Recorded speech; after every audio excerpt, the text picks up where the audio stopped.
Welcome friends. In this session we discuss simulation part 1.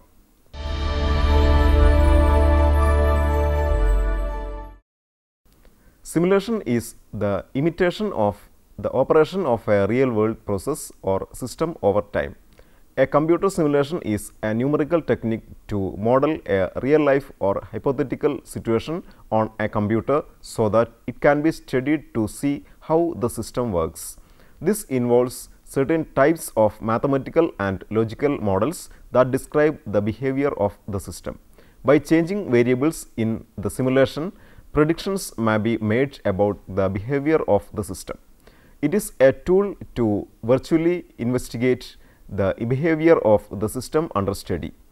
There are many situations where simulation is profitably used. Following are some situations where simulation could be preferred. 1. When the experiment is extremely expensive to obtain data. Number 2. When the observed system is more complicated, etc. Computer simulation of an experiment helps the investigator to replicate the experiment at any number of times with selected changes in parameters made by the investigator.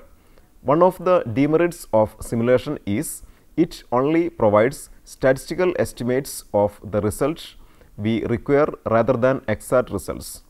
Stochastic simulation or Monte Carlo simulation requires sampling from a particular statistical distribution in connection with the model used. This involves the use of random numbers. Random numbers are essentially independent random variables uniformly distributed over the unit interval 0, 1. The arithmetic codes for generating random numbers in the interval 0, 1 are known as random number generators. Random number generation. Out of various techniques for random number generation, some of them are based on random phenomena and others on deterministic recurrence procedures. Initially, manual methods including coin tossing, dice rolling and shuffling, etc. were used for random number generation. One method of generating random numbers using digital computers consists of preparing a table and storing it in the memory of the computer. Due to various limitations of the methods mentioned, John von Neumann suggested the mid-square method for random number generation using the arithmetic operation of a computer. In this method, find the square of preceding random number and extract the middle digits for the next random number. The numbers so generated are not really random, but seem so, and they are referred to as pseudo-random or quasi-random numbers. Still, we call them random. Random numbers generated are good ones if they are uniformly distributed, statistically independent and reproducible, and a good method for generating random numbers is necessarily fast and consume minimum memory capacity. The congruential methods for generating pseudo-random numbers satisfies as many of the above said requirements.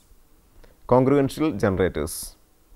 Congruential methods are based on a fundamental congruence relationship which may be expressed as xi plus 1 equal to axi plus c mod m. For I equal to 1, 2, etc. n, let it be 1. That is xi plus 1 equal to axi plus c minus m into ki, where ki equal to axi plus c by m denotes the largest positive integer in axi plus c by m. The multiplier a, the increments c and the modulus m are non-negative integers. The sequence xi is generated with an initial value x0, which is called seed value, and using the expression 1 for the selected values of a, m and c. Generators that produce random numbers according to 1 are called mixed congruential generators. The random numbers on the unit interval 0, 1 is obtained as ui equal to xi by m. Since such a sequence repeats itself in at most m steps, they are periodic.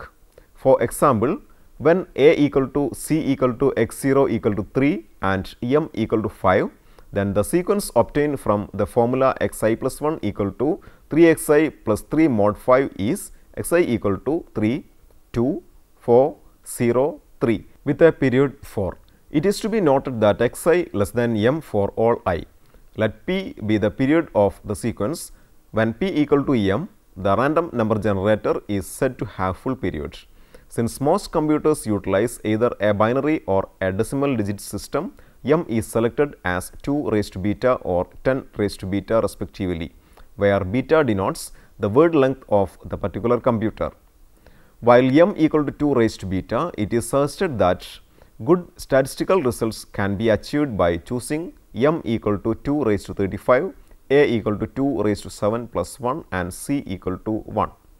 While m equal to 10 raised to beta, it is suggested that satisfactory results have been achieved by choosing a equal to 101 and c equal to 1 are greater than or equal to 4. Multiplicative generator. It is a special case of mixed generator discussed earlier. In 1, when c equal to 0, we get xi plus 1 equal to a xi mod m. For I equal to 1, 2, etc. n, let it be 2. This is a widely used generator called multiplicative generator. For a binary computer, choose m equal to 2 raised to beta, and it is shown that the maximal period is achieved when a equal to 8r plus or minus 3, where r is any positive integer. While generating random numbers, select any odd number as x0, and for any positive integer r, select a equal to 8r plus or minus 3, so as a is close to 2 raised to beta by 2. To obtain uniformly distributed variable, calculate ui as ui equal to xi divided by 2 raised to beta. For a decimal computer, m is taken as 10 raised to beta, and it is shown that the maximal period is achieved when a equal to 200 r plus or minus p, where r is a positive integer and p is any of the following 16 numbers: 3, 11, 13, 19, 21, 27, 29, 37, 53, 59, 61, 67, 69, 77, 83 and 91.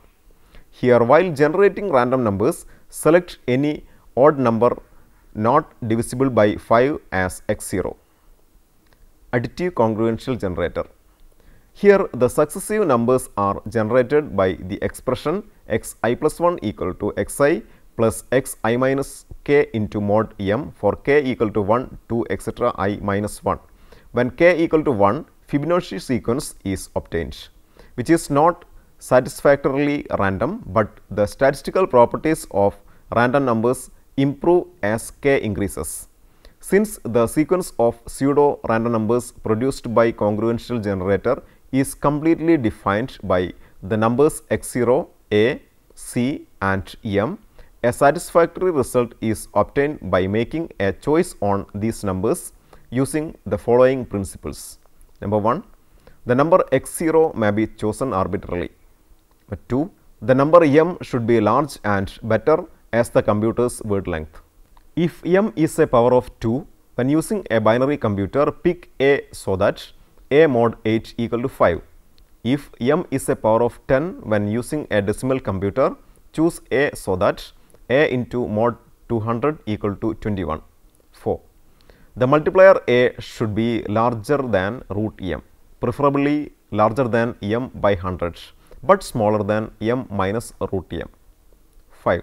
The constant c should be an odd number when m is a power of 2 and should not be a multiplier of 5 when m is a power of 10. Statistical tests of pseudo random numbers. The sequence of pseudo random numbers produced by a computer is completely deterministic, but under some statistical tests for independence and uniformity of the sequence, it may be treated as a sequence of true random numbers. Some of the statistical tests of pseudo random numbers is discussed here.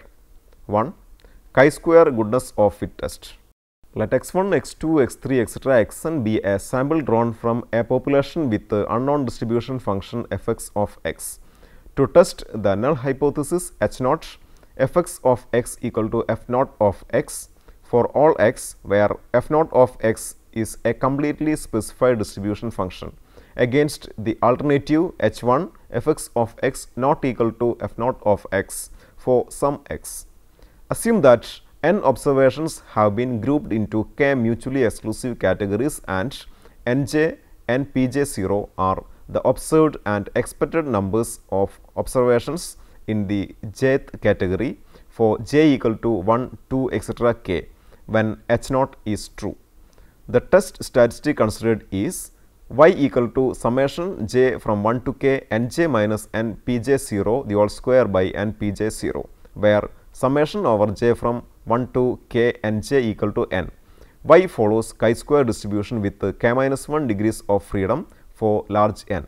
Reject h naught when y greater than chi-square 1 minus alpha for a given significance level alpha, and chi-square alpha is the table value of chi-square distribution with k minus 1 degrees of freedom, such that probability of chi-square greater than chi-square 1 minus alpha equal to alpha.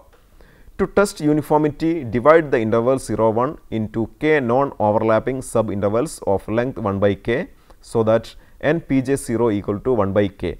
Here the test statistic is y equal to k by n into summation over j from 1 to k nj minus n by k the whole square, and apply for testing random number generators. Kolmogorov-Smirnov goodness of fit test. Let x1, x2, x3, etc. xn denote random samples from a population with the unknown distribution function fx of x.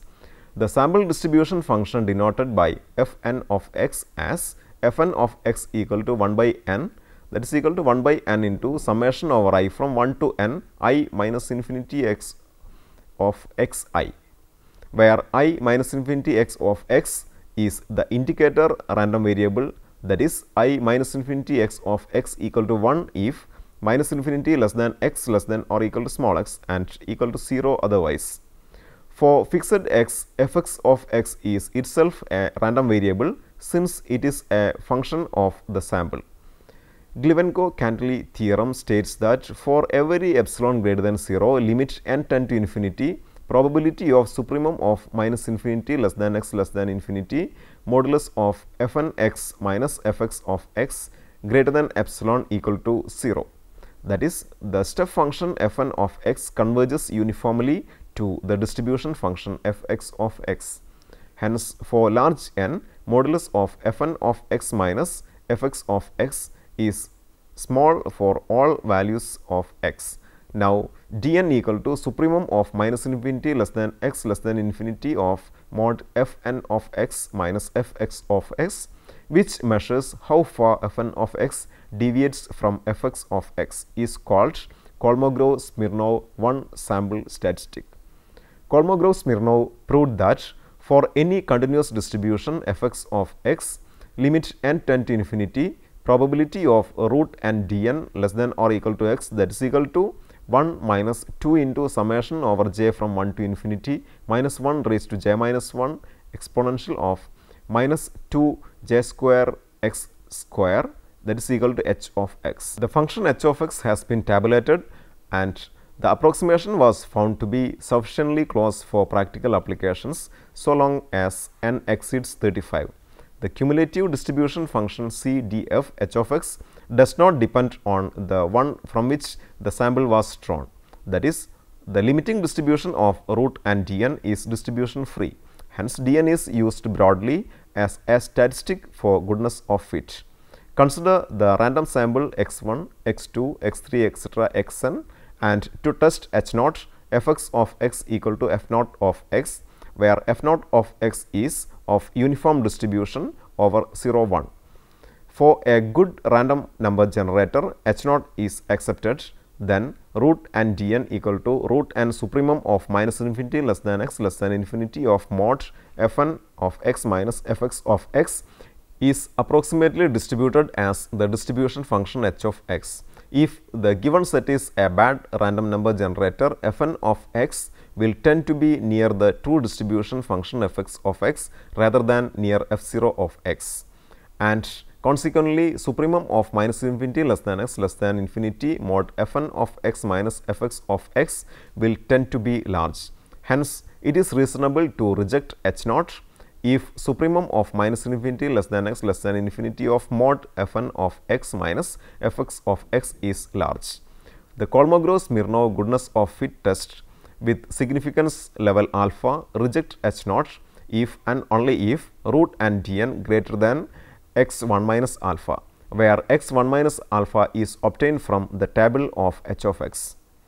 The similarity between chi-square and Kolmogorov-Smirnov test are both test how well a given set of observations fits some specified distribution. The differences between them are: 1. Kolmogorov-Smirnov test applied to continuous or gemless distribution functions, while the chi-square distribution applies for the distribution functions with gems. Chi-square test also applies for continuous distributions, but after dividing the domain into k parts and the variables with each part are disregarded. Number 2. Chi-square distribution requires grouped data, whereas Kolmogorov-Smirnov test does not. Kramer-von Mises goodness of fit test. In this test also we test the null hypothesis H naught fx of x equal to f naught of x, where f naught of x is a completely specified distribution using a given sample x1, x2, x3, etc. xn from an unknown distribution against the alternative h1 fx of x not equal to f naught of x for at least one value of x. x1, x2, x3, etc. xn are the order statistic, and the test statistic considered is y equal to 1 by 12 n plus summation over I from 1 to n f naught of xi minus 2i minus 1 by 2n the whole square. The Kramer-von Mises goodness of fit test with a significance level alpha rejects h naught if and only if y greater than y1 minus alpha, where the quantity y1 minus alpha can be found from the appropriate tables. The up and down test.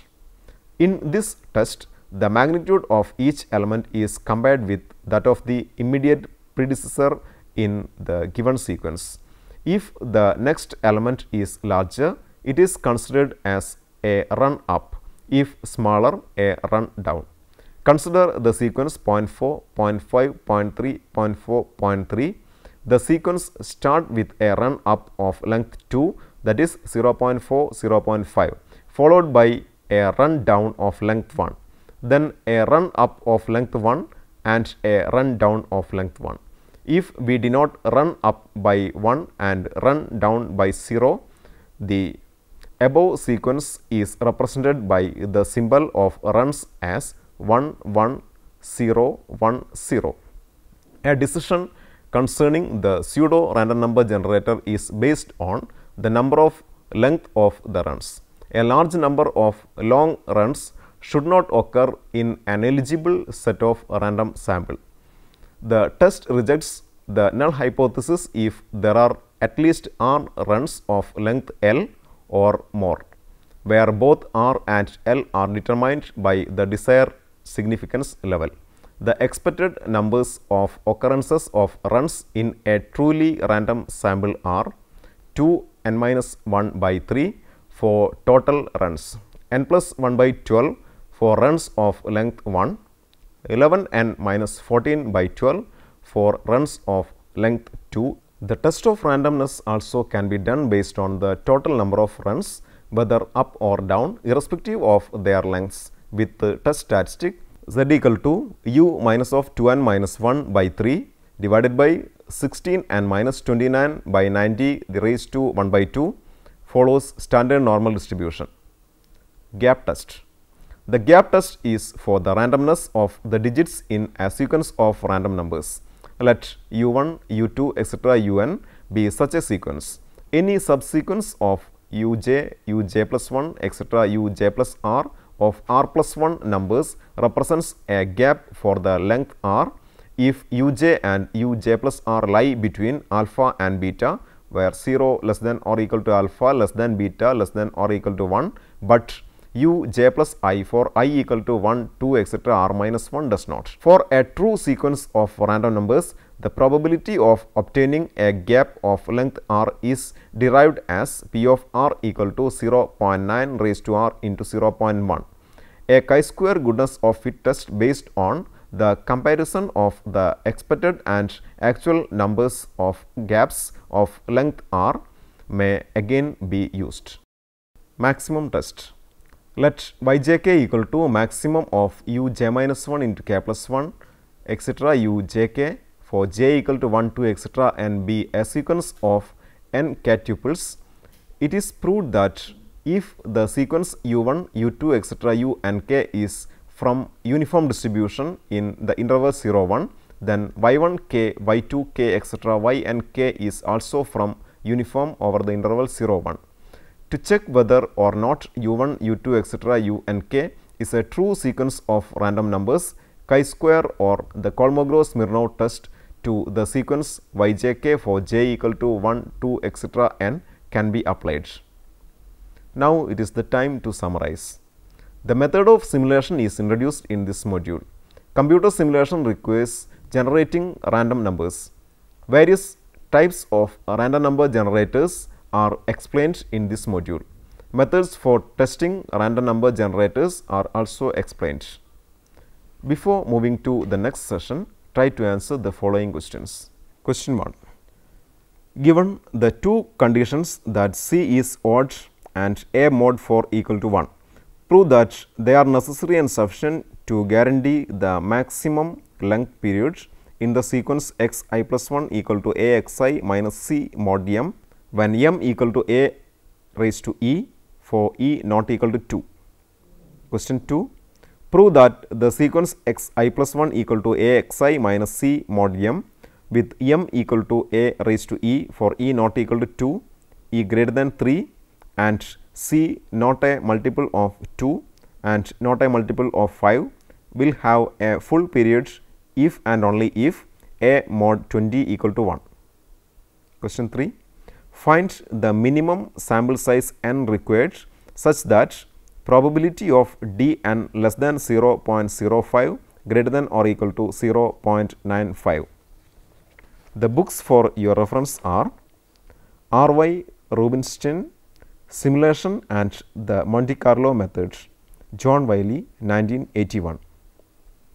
D.J. Yakowitz, Computational Probability and Simulation, 2nd edition, edition Wesley, 1977. Hope you enjoyed this session. See you next time. Until then, goodbye.